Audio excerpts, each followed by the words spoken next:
Hi hello good evening welcome back to my new blog. ಹೇಗಿದ್ದೀರಾ ಎಲ್ಲ ಆರಾಮಿದ್ದೀರಾ? Of course guys, ನಾನು ಕೂಡ ತುಂಬ ಚೆನ್ನಾಗಿದ್ದೀನಿ. ಈ ಬ್ಲಾಗ್ ಬಂದು ಪಡಿ ಪೂಜೆದು. ಏನಂದರೆ ನೆನ್ನೆ ಸಂಜೆ ನಮ್ಮ ಪರಿಚಯ ಮನೆಯಲ್ಲಿ ಪಡಿ ಪೂಜೆ ಇತ್ತು. ಸೊ ಅದನ್ನು ವೀಡಿಯೋ ಮಾಡಿದ್ದೆ. ಬಿಕಾಸ್ ಪಡಿ ಪೂಜೆ ಹೇಗೆ ಮಾಡ್ತಾರೆ ತುಂಬ ಚೆನ್ನಾಗಿತ್ತು. ಅಲ್ಲಿ ಡೆಕೋರೇಷನಿಂದ ಹಿಡಿದು ಕಂಪ್ಲೀಟ್ ತುಂಬಾ ಚೆನ್ನಾಗಿತ್ತು. ನಾವು ಹೋಗಿರಲಿಲ್ಲ, ನನ್ನ ಹಸ್ಬೆಂಡ್ ಹೋಗಿದ್ರು. ಅವರು ಕಂಪ್ಲೀಟ್ ವೀಡಿಯೋ ಬಂದಿದ್ದಾರೆ. ಅದನ್ನು ನಾನಿವತ್ತು ಅಪ್ಲೋಡ್ ಮಾಡ್ತಾ ಇದ್ದೀನಿ. ಬಿಕಾಸ್ ತುಂಬ ಚೆನ್ನಾಗಿತ್ತಂತೆ, ಅವ್ರಿಗೆ ತುಂಬ ಇಷ್ಟ ಆಯಿತು. ಸೊ ಹಾಗಾಗಿ ಅವರು ನಾನು ಕಂಪ್ಲೀಟ್ ಡಿಟೇಲಿಂಗಾಗಿ ವೀಡಿಯೋ ಮಾಡ್ಕೊಬರ್ತೀನಿ, ನೀನು ಅಪ್ಲೋಡ್ ಮಾಡಂತ ಹೇಳಿದರು. ಸೊ ಹಾಗಾಗಿ ನಾನು ಅಪ್ಲೋಡ್ ಮಾಡ್ತಾಯಿದ್ದೀನಿ.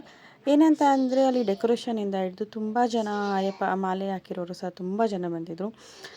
ತುಂಬ ಕ್ಲೀನಾಗಿ ಇತ್ತು. ಇವರು ಅರೌಂಡ್ 7 ಇಯರ್ಸಿಂದ ಪಡಿ ಪೂಜೆ ಮಾಡಿಸ್ತಾ ಇದ್ದಾರಂತೆ ಮನೇಲಿ. ಕೆಲವೊಬ್ಬರು ಮಾಡಿಸ್ತಾರೆ ಮನೇಲಿ, ಕೆಲವೊಬ್ಬರು ದೇವಸ್ಥಾನದಲ್ಲಿ ಮಾಡಿಸ್ತಾರೆ, ಕೆಲವೊಬ್ಬರು ಮನೇಲಿ ಮಾಡಿಸ್ತಾರೆ. ಸೊ ಇಲ್ಲಿ ಸಂಜೆ ಪೂಜೆ ಸ್ಟಾರ್ಟ್ ಆಗಿದ್ದು, ಪೂಜೆ ಆಲ್ರೆಡಿ ಡೆಕೋರೇಷನ್ ಎಲ್ಲ ಆಗಿತ್ತು.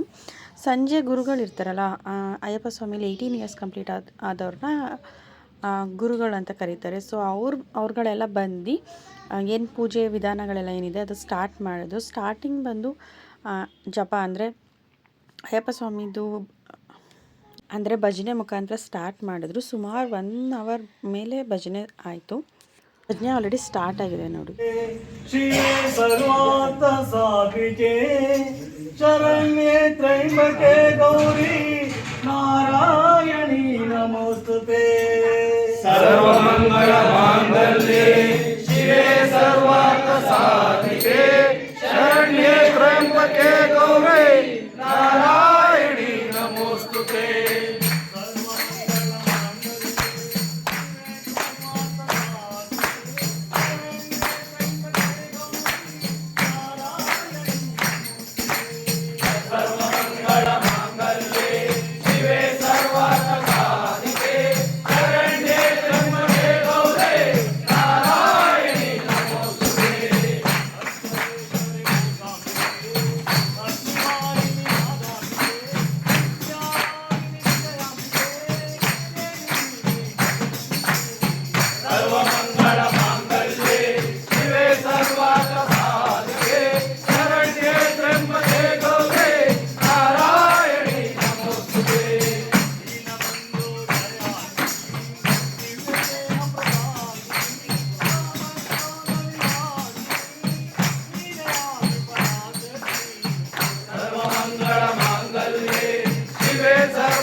ಅಖಿಲಾಂಡೇಶ್ವರನೇ ಸ್ವಾಮಿ ಅಭಯವ ನೀಡುವನೇ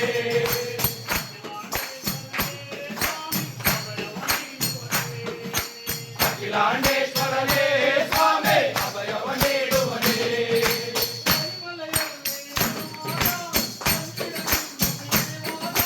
ಕರಿಮಲೆಯಲ್ಲಿ ಬರುವಾಗ ಕಲ್ಲಿನ ಗುಂಡು ಇಳಿಯುವಾಗ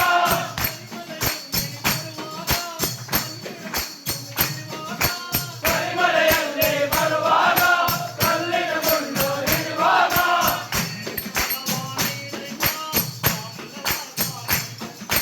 ದೇಹಕ್ಕೆ ಬಲವ ನೀಡಯ್ಯ ಮಾಮಲೆ ವಾಸ ಮಣಿಕಂಠ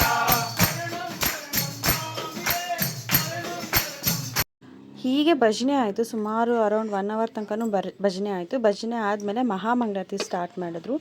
ಏನಂದರೆ ಇದು ದೇವ್ರ ಮನೇಲಿ ಅಲಂಕಾರ ಆದಮೇಲೆ 18 ಮೆಟ್ಟಿಲು ಸ್ವರೂಪದಲ್ಲಿ ಆ ಸೇವಂತಿಗೆ ಹೂವಿಂದ 18 ಮೆಟ್ಟಿಲು ಥರ ಜೋಡಿಸಿ, ಅಂದರೆ ಅದನ್ನು ಸ್ವರೂಪದಲ್ಲಿ ಆ ಥರ ಜೋಡಿಸಿ, ಅಂದರೆ ಲೈನ್ಗೂ 18 ಮೆಟ್ಟಿಲನ್ನ ಜೋಡಿಸಿ ಅದಕ್ಕೆ 18 ದೀಪ ಹಚ್ಚಿ ಮತ್ತು ಒಂದೊಂದು ಮೆಟ್ಟಿಲಿಗೂ ಒಂದೊಂದು ಕಾಯಿ ಹೊಡೆದು ಮಹಾಮಂಗಳಾರತಿ ಸ್ಟಾರ್ಟ್ ಆಯಿತು. ಇದು ದೀಪ ಹಚ್ತಾ ಇರೋದು, ಕಾಯಿ ಹೊಡೆದು ಇಟ್ಟಿದ್ದಾರೆ ಆಲ್ರೆಡಿ.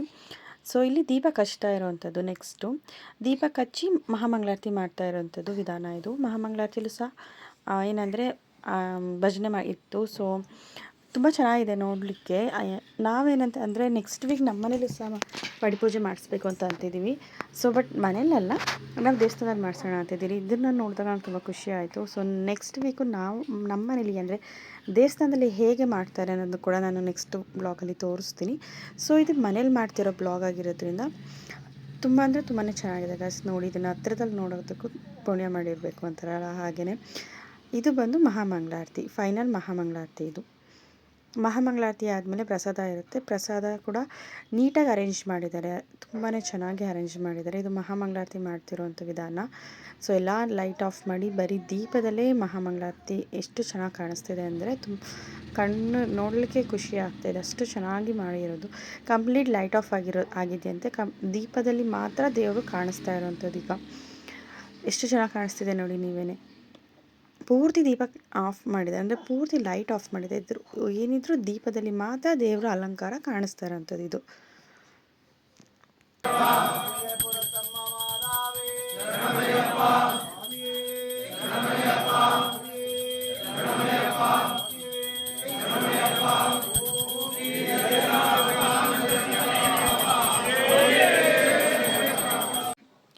ಸೊ ಫೈನಲಿ ಪೂಜೆ ಎಲ್ಲ ಮುಗಿದ ಮೇಲೆ ಊಟ ಕೂಡ ಅಲ್ಲೇ ಅರೇಂಜ್ ಮಾಡಿದ್ರಂತೆ. ಸೊ ದೇವಸ್ಥಾನ ಪ್ರಸಾದ ಅಂದರೆ ಪಡಿಪೂಜೆ ಆದಮೇಲೆ ಪ್ರಸಾದ ಏನಿದೆ, ಸೊ ಅದಕ್ಕೋಸ್ಕರ ಊಟನೇ ಅರೇಂಜ್ ಮಾಡಿದ್ರಂತೆ. ಬಟ್ ತುಂಬಾ ಕ್ಲೀನಾಗಿದೆ ನೋಡಿ ಗೈಸ್, ಎಷ್ಟು ಚೆನ್ನಾಗಿ ಎಷ್ಟು ನೀಟಾಗಿ ಅರೇಂಜ್ ಮಾಡಿದ್ದಾರೆ ಅಂತ, ತುಂಬ ಚೆನ್ನಾಗಿ ಅರೇಂಜ್ ಮಾಡಿದ್ದಾರೆ ಅಂತ ಹೇಳ್ತಾ ಇವತ್ತಿನ ಬ್ಲಾಗ್ನ ಇಲ್ಲೇ ಮುಗಿಸ್ತಾ ಇದ್ದೀನಿ. ಸೊ ನೆಕ್ಸ್ಟ್ ವೀಡಿಯೋದಲ್ಲಿ ಸಿಗೋಣ. ಅಲ್ಲಿವರೆಗೂ tata bye bye, see you. So ಲಾಸ್ಟಲ್ಲಿ ರಿಕ್ವೆಸ್ಟ್, ಯಾರೆಲ್ಲ ನನ್ನ ಚಾನಲ್ ಈಗ ನೋಡ್ತಾ ಇದ್ದೀರೋ ದಯವಿಟ್ಟು ಸಬ್ಸ್ಕ್ರೈಬ್ ಮಾಡೋದಂತ ಮರಿಬೇಡಿ. ದಯವಿಟ್ಟು ಸಬ್ಸ್ಕ್ರೈಬ್ ಮಾಡಿ, ಲೈಕ್ ಮಾಡಿ, ಶೇರ್ ಮಾಡಿ, ಕಮೆಂಟ್ ಮಾಡಿ ಅಂತ ಹೇಳ್ತಾ ಈ ವಿಡಿಯೋನ ಇಲ್ಲೇ ಮುಗಿಸ್ತಾ ಇದ್ದೀನಿ. ಬಾಯ್ ಬಾಯ್.